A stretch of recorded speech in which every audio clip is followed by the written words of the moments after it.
Hallo und herzlich willkommen zum DrumHeads Podcast Beat and Greet. Heute mit Bullet von Valentine Drummer Jason Bolt. In der aktuellen Ausgabe findet ihr das Interview noch als gedruckte Version. Ich wünsche euch viel Spaß. I guess then let's start with of course, the new album, the new recording. What can you tell me about it? We actually started writing this album back in April 2019. And, you know, it was done over a sort of period of writing sessions at the time we were touring. And then we kind of knew that we wanted to go really heavy this time. The last album, Gravity, was kind of experimental. We wanted to go heavy with that, but it didn't feel right at the time. But this time, everything aligned properly. And so we carried on writing up until summer of last year and then recorded it in Treehouse Studios in England last October, and it's the most brutal, fastest, heaviest Bullet album ever. I would say so. I mean, I'm not an expert on your older discography, but I listened to this, of course, in the whole, and I knew some of your songs before, and I thought, oh, this is a new direction in a way. But I mean, would you say the new album is self-titled, Bullet for My Valentine? Do you feel like this new album is, in a way, finding yourself or finding a new style, defining the new Bullet for My Valentine? I think it's brought the old Bullet sound into the future, into now, I should say, sorry. Because I think if we started to write songs like that were on the Poison or Scream Aim Fire, they probably sound a bit dated now. But we've injected modern day elements into the Bullet sound, and the fact that it's a self-titled album, it's a statement album. You know, we're very, very proud of it and feel really confident with it.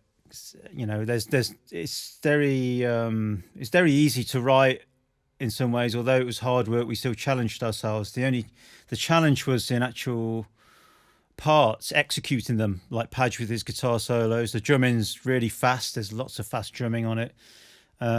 So I think we need that challenge. You know, as a band, when you've been writing for years and you've put out loads of albums, you need to challenge yourself. Otherwise, you can sound stale. So that's what it's all about, really. And so, did you feel challenged in your abilities when you were in the studio for this one? Yeah, definitely, in a good way. I mean, I started practicing the songs like at the start of last year. So even though there were more to write, I just I like to be prepared when I go in the studio, you know, and I'll practice as much as I can, because I know from experience, when you get in the studio, the microscope is out looking at every single part, and I don't want my drums to be heavily edited. You know, I'm a proud drummer. I've been drumming for a long time, and I come from an old school of playing songs in, you know, all the way through. It's like, come on, that's how you record drums. But nowadays, you know, a lot of drummers, I think they think it's normal to record a song in sections. I can't say that I'm totally guilt-free of this. Just. I mean, yeah, and that's fine if you're writing. If you're writing a song on the fly, then you know that's how you need to do it. But really, I think for an album, for me, I want to perform the songs and have them down as a performance. Yeah. So, but I guess because all of the COVID stuff, you probably were alone and did the overdubs without the band then. And when we recorded the drums, it was just me and Matt in the studio, our singer. So it was quite isolated still. And yeah, the COVID thing, it kind of helped in a weird kind of way in terms of getting us really focused on our job. And then obviously everyone's had this, well, as musicians, it's like, wow, you know, what I love doing is now being taken away, and we don't know when we're going to get it back. So there's that whole passion thing was very, very much apparent because of that, you know. Yeah. Because of the fear of having something taken away from you, you're going to give it your all even more. And I mean, I guess the first shows with the new material will be next month or something like that. Yeah, that's right. I mean, we actually played Download in June in the UK, and we played Knives, the first single, which was great. And this weekend, actually, we're playing Nova Rock.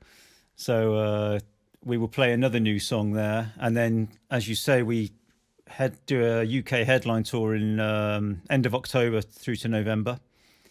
And then we'll come to Europe, hopefully, at the end of January, February. So absolutely can't wait for that, you know.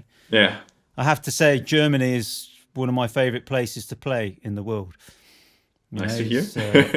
It's the place to play. The festivals are fantastic. The people are fantastic. And it's just incredible shows. So raw and energetic. And I mean, I guess that's a kind of a weird question, but coming back to the first, I feel like Bullet for My Valentine always had this struggle for identity. Maybe not internally, but because many journalists always were like, we are not sure, is this metal or is it screamo, emo, metalcore? And now, I mean, the statements I read from you about this album, it feels more like now you say, okay, no, we really definitely want to be a heavy band. And this is a statement like, how would you, or would you disagree with this? No, I would agree with that. I think with bands, there's always an element of experimenting. And sometimes you do get caught up in what's going on in the musical climate, you know, what the current sounds are, and you try and take influence from what you're hearing and put it into your sound.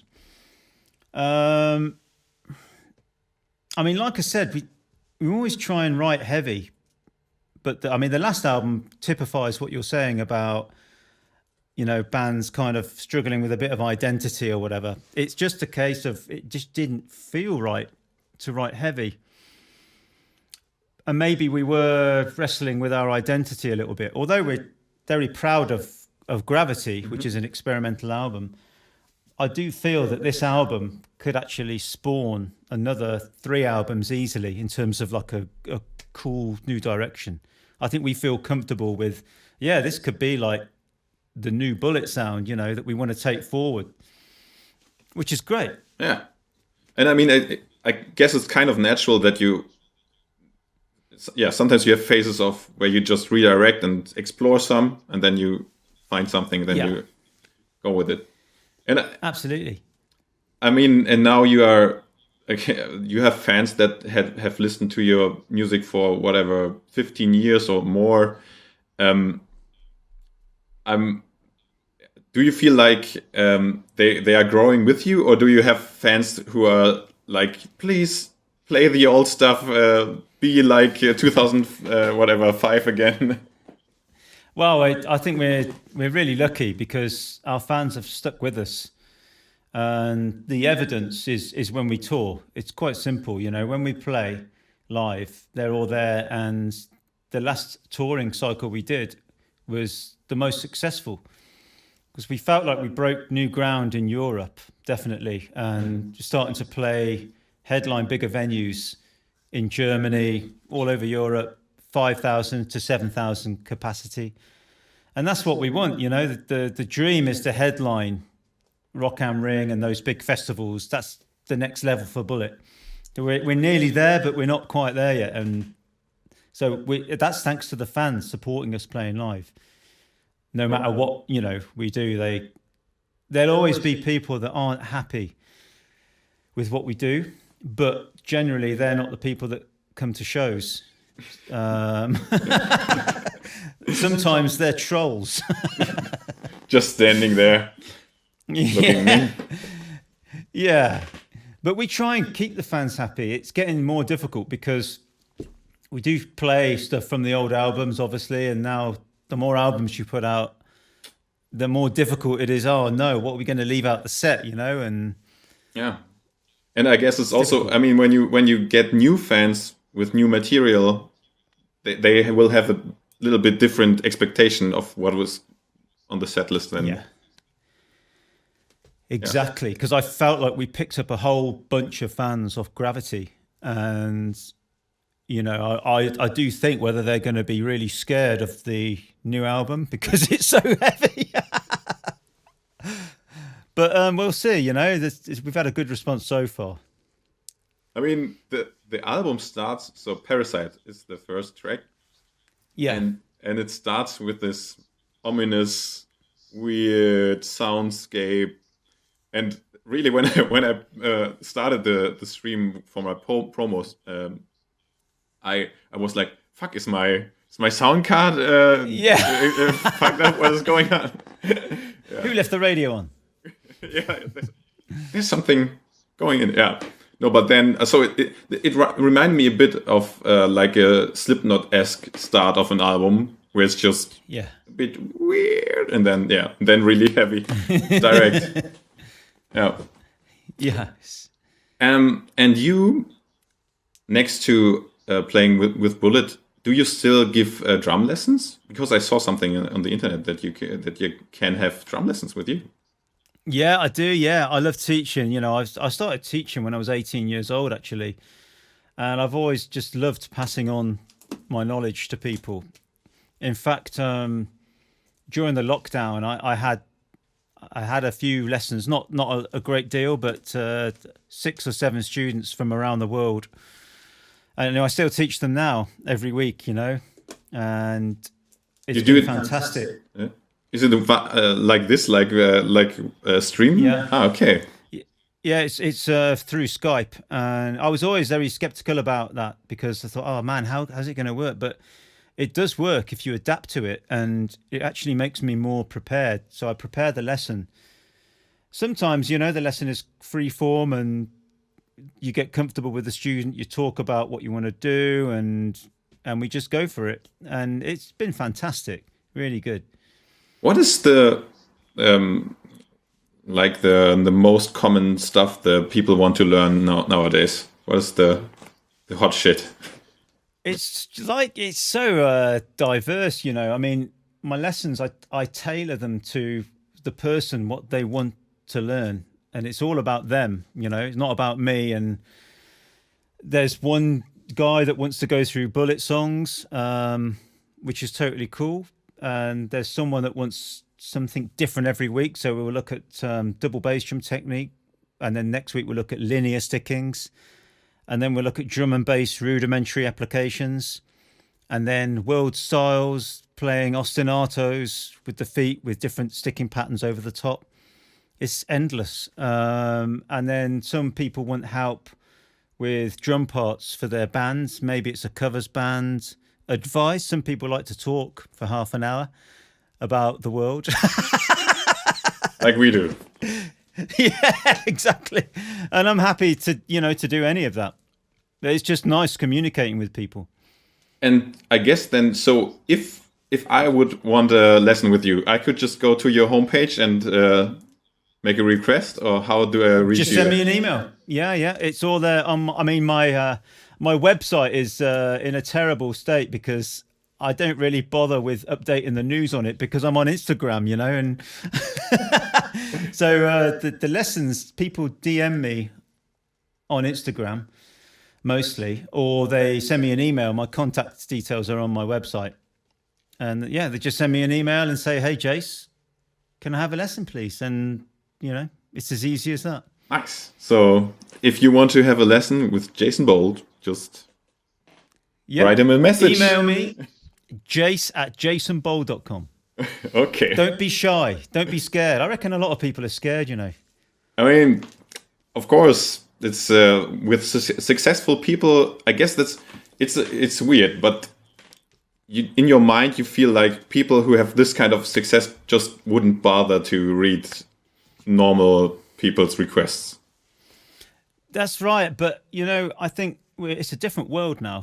When I was a kid, my favorite bands were Slayer, Anthrax. And, I couldn't imagine having a lesson with the drummers of those bands back then. And I'm not sure, they probably don't do online lessons. I don't know. Dave Lombardo. I don't know.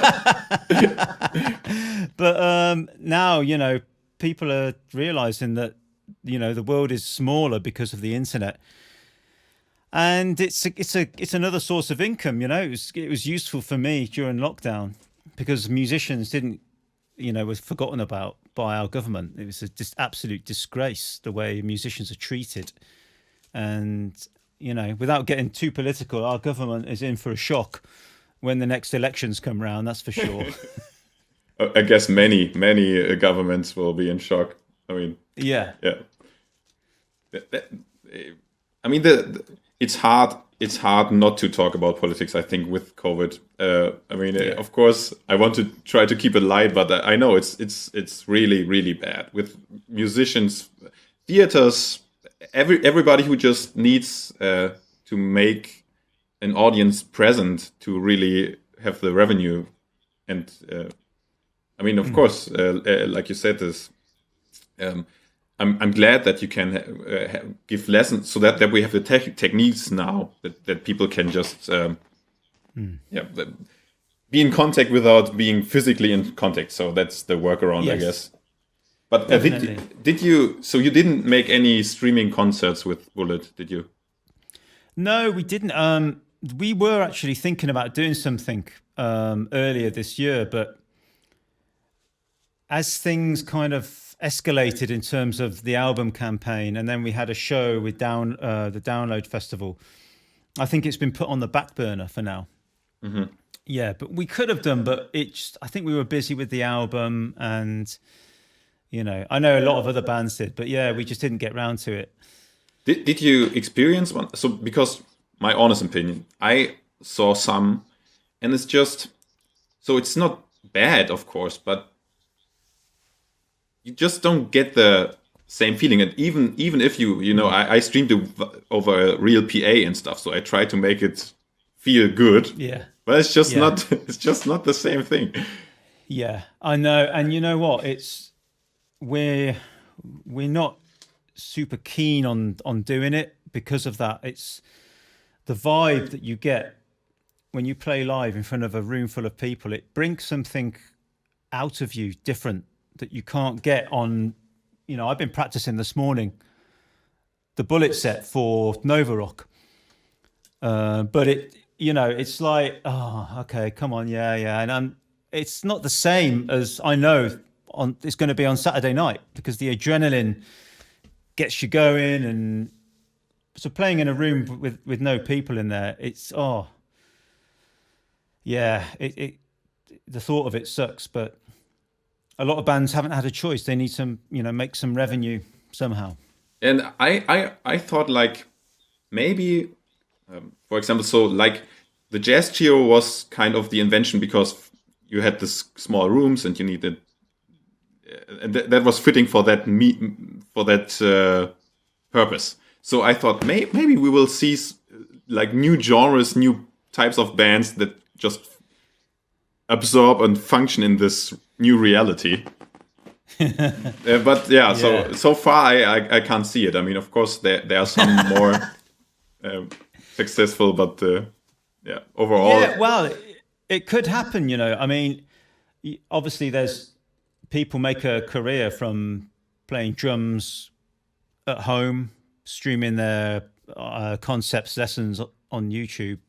And yeah, like you say, you'd think that would translate into bands, maybe streaming only bands or something. They never have to tour, but you can't, that feeling of seeing a band and connecting live and feeling the energy, it is so important. It exists. People need that. Humans need community at the end of the day. And that's where the internet is not good, because it doesn't inspire community. Mm-hmm. People need to be together. It's an important human need. Yeah, also, I feel like, it's easier to, write someone than to go up to someone and talk to them. So it's nice that it can take a little barrier of the initial contact, but then the conversation will never be as human. Just I don't know, because when you talk to someone and you see the body language and you hear the real voice, you get so much more information and connection with the person, I would say. Absolutely. I think that there's so much more going on when you're with someone in the same room that we don't know about, like energy, you know. Some people give off really good vibes and you feed off that subconsciously, and some people give off bad vibes. But, you know, you get an extra 50% out of the interaction if you're with someone. Feed off the energy and you see people, you look them in the eye, and it's a vibe, isn't it? Definitely. And I mean, it looks like next year then we will have the normal festival season again. I mean, so far I don't know, in UK the vaccination rate just maxed out pretty much, or am I wrong? So like there's not much going on after this state of well, I think 3/4 of the population have been vaccinated, and there's still cases of COVID, but hospitals aren't as busy as they were, obviously, because people are vaccinated, and a lot of the patients in hospitals with COVID are not vaccinated. So there's the clue: get yourself vaccinated if you want to live. That's a normal life. And I mean, I know this is again kind of political, but you know, I think like, we gave the whole thing like, 1 year. So when did the first vaccine come? But whatever, like enough time. People really now had a long period of time to get the vaccination and everything. Yeah. And next year, then I would say nobody can really say like, I didn't have the opportunity to be vaccinated, so you can't make this huge festivals or whatever, because everybody had the opportunity by then. You know, when next year exactly. I think, I mean, you know, everyone's got their own beliefs on it, but my personal belief is I think we've got a duty to get vaccinated to ease the pressure on our health services. Yeah. And then if we do that, then the people with life-threatening operations can have their life back on track as well without having to worry about COVID. And you know, wow. Like I said, it feels like a part of my life has been taken away, and I'm obviously not the only one feeling that. But I want my life back, because playing drums live, I've realised is a massive part of my personality, and not having that part of my personality hasn't felt good. You know, over the past 18 months. I can definitely relate to this in a smaller scale in a way, but I mean, I definitely know this, and this. Just there's this tension. Tension. The whole COVID thing, you know, in lockdown, it's dealt everyone a low psychological blow, and it's forced a lot of people to look inwards and really examine themselves mentally, and it's messed a lot of people up. And I think we're gonna hear a lot of cases of mental health problems, you know, more in years to come from this. But it's obviously the focus is on getting vaccinated now. And I mean, you said already that on the other hand, you had, of course, some time to be more concentrated in a way on for this album, and I guess also for just yourself practicing drums. I heard, I mean, you can say, I heard from many professional drummers that it's so rare that you have the time to really practice. Did you develop some new skills that you were just now having the time for, or? I put the time into. To be honest with you, a lot of my time has been practicing the bullet stuff and getting ready for. It might be a video, a show, recordings, and when I haven't been doing that, I've been lucky enough to be writing music. So I write music for sync for TV and stuff. So I've had a few projects to do there, and I've also written a drum album as well for Sony. So that took a large amount of time. So I've been busy doing stuff, and I love it when I get time to just come in here and not have anything to practice for. I can just, just muck about, and that's when cool stuff comes out, when you're just not trying. But the other thing that makes me really creative is students who I teach. Because there's this one guy who I teach, and I call him the Cookie Monster. Because everything I teach him, he eats it up. And it's like, oh my God, what am I going to teach this week? And I have to challenge myself to come up with cool stuff to teach this guy. But it's great, because then I come up with stuff that I'm like, oh, that's really good. I'm going to use that, for one of my own ideas. So, I notate stuff, and I've got a huge folder of lessons that I've collected over the past 18 months. So a drumming book coming up. Well, I was thinking about doing a drumming book years ago, but it's, I think it would have to be a labor of love, because nowadays with the internet, it's all there. Yeah. So it's all there, but I mean, the book is not, I think it's not, making lessons is not only about the information in the lesson, but how you present it, and also how which order you present it. So of course, I'm the same opinion that if you really just want to know something, you will find it on the internet somewhere, some YouTube video or whatever. But you as a good teacher can make a whole new sense of all the different lessons when you put them in the right order and present them in a good graphical way or whatever. It's a good idea.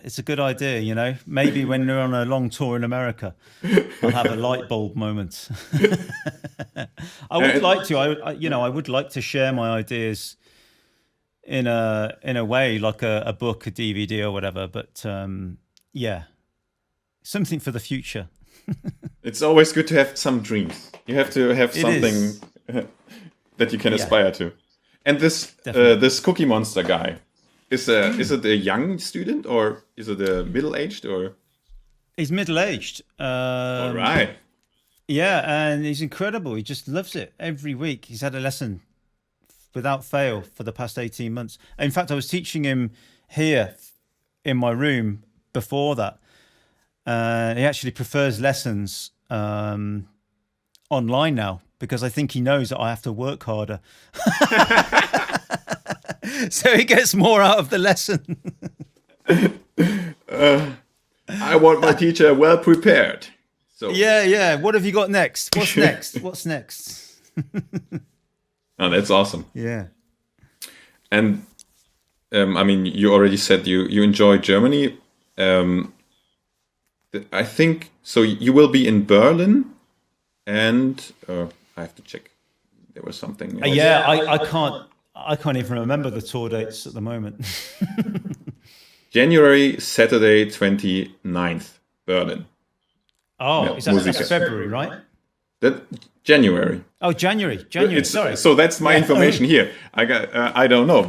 Maybe you know better than me. That's what I can read here. You probably know more than me. Yeah. But so the next, what's the next upcoming festival for you in Germany? Do you have anything signed already? We do have festivals planned for the summer.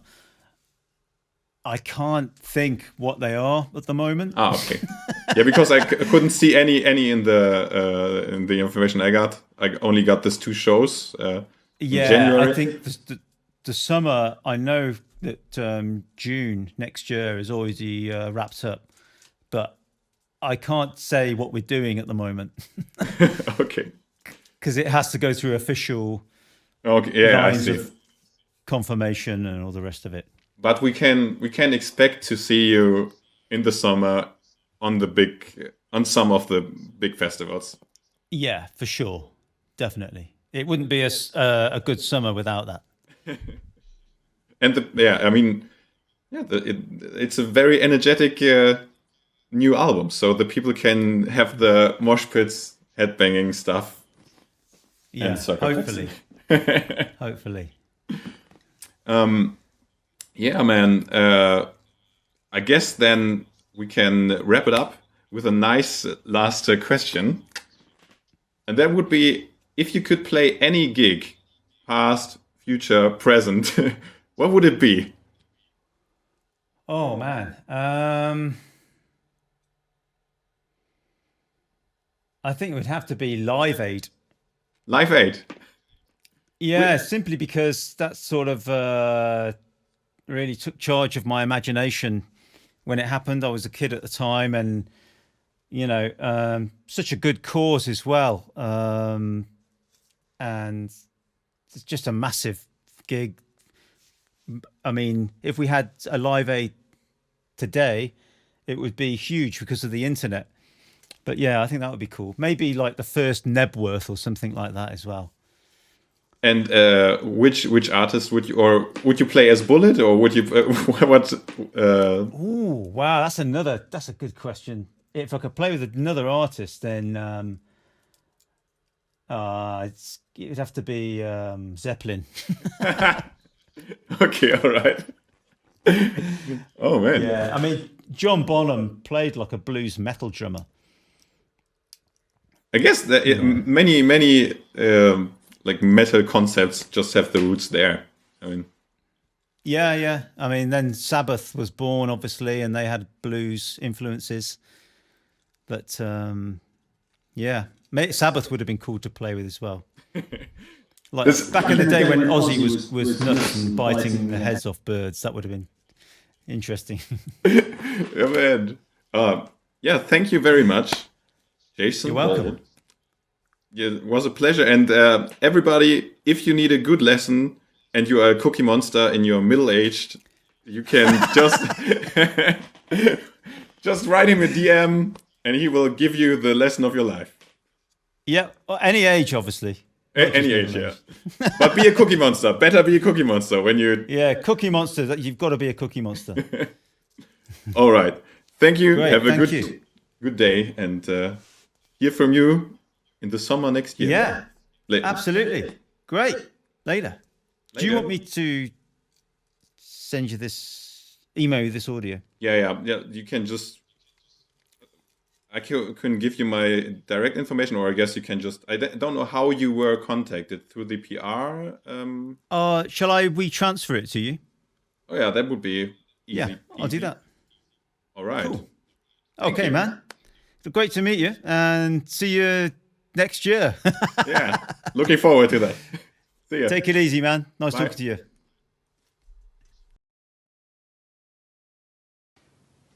Vielen Dank fürs Zuschauen. Ich bin der Florian. Das ist unser Kanal. Da könnt ihr liken und subscriben. Also bitte klopft auf den Knopf. Wir sehen uns.